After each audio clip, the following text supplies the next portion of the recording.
Okay guys, so today I'm going to talk about prepping, but in a different kind of way, I guess you could say. So, I talked about the Bolshevik Revolution, how life was a little bit under Stalin's reign, and when I was talking about under Stalin's reign, I talked about how the police would come and search people's homes. Well, let's say this were the case for here. Let's say, hypothetically, that happened here. Well, let me bring you right back to the Soviet Union. If there was any modern day, what we would know as a prepper today, but in the Soviet Union under Stalin's reign, well, let me just put it this way, they wouldn't be preppers.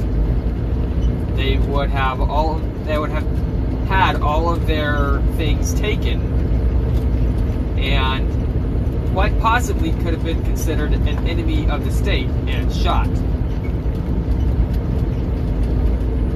Now, again, as I said in my other video on it, this could happen here.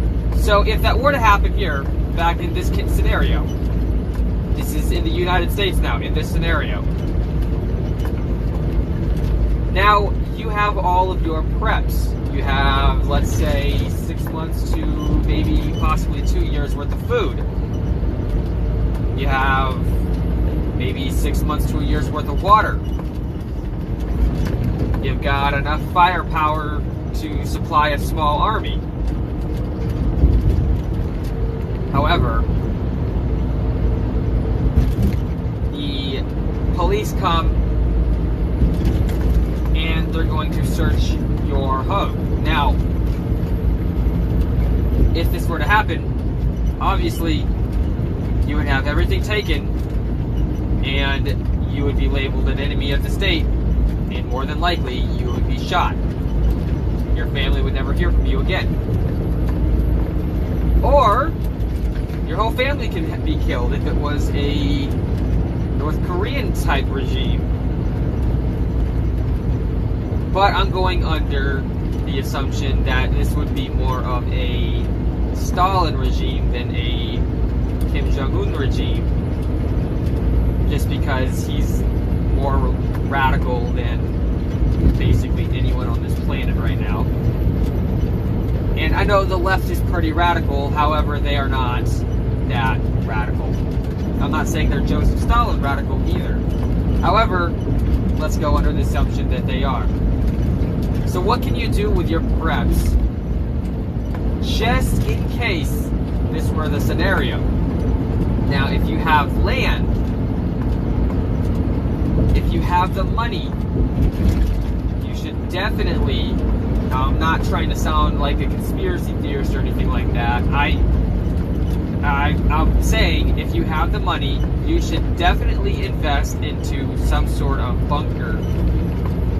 If you have property out in the woods, out in the country, far away from other people, then you should definitely invest in a bunker if you can afford it. And store all your preps there. Keep everything at your home so-called compliant with the state.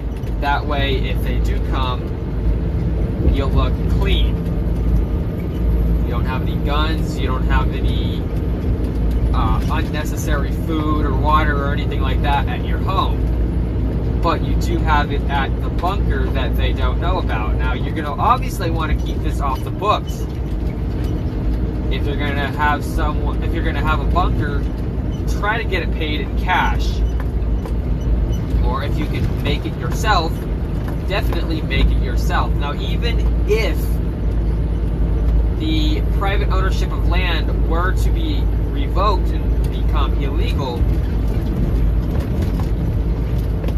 if you have a bunker, your own private bunker out in the woods that is on your land currently, and then this land becomes illegal, the placement of this bunker should be well hidden.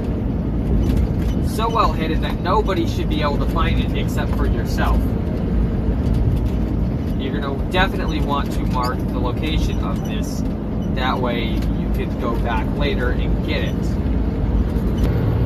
Now, if you don't have the luxury of owning land, but you do own a home, not rent, but you do own a home, then you can think about making some sort of hidden room, hidden basement, if you have the money.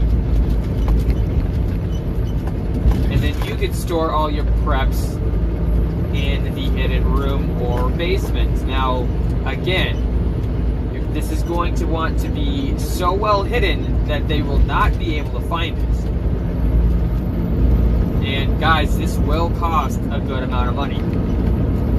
But in this type of situation, if you own land or own a home and you do have the money to make a bunker or hidden room / basement, then that's really going to be your only safe bet.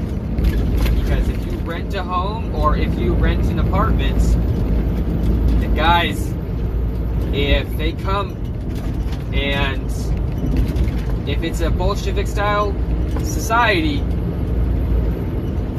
and they come search your home, then they're going to take whatever you have. And then you could possibly be labeled as an enemy.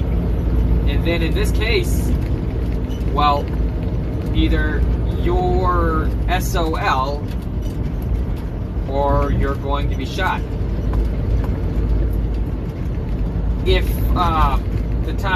if that time does come and you're willing to fight for what you have, then that decision is 100% up to you. I'm not saying what you should or shouldn't do. Again, guys, if you own your home, you own land, that's going to be your really only bet for your preps. Now, even if you rent an apartment and own land, but you don't have the money to make a bunker, let me talk about that kind of situation real quick. If it's on the books that you own that property, they can still find that property and take whatever that they have or whatever you have on that property, because it's on the record that you own that land. And those records are usually public, and if they're public, anyone can find that information out. Now, one thing I really do love is to attempt to remain anonymous, attempt to stay the gray man approach.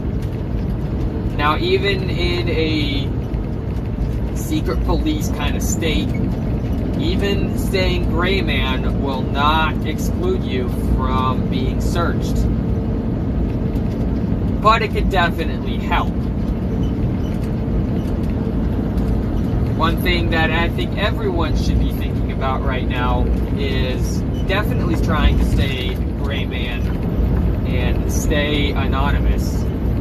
And guys, one other way you can stay anonymous is download the Tor browser or the Brave browser. And that definitely helps online, at least. And though it's no paid advertising or promotions or anything like that, I'm not big enough for any of that right now, but what I'm saying is I use Tor and I use Brave all the time. And I use Brave on YouTube, and guys, there's no ads, so that's really nice to have. And obviously, Tor, you pretty much stay anonymous for the most part on Tor. Alright guys, so that's going to be it for this one. Y'all take it easy.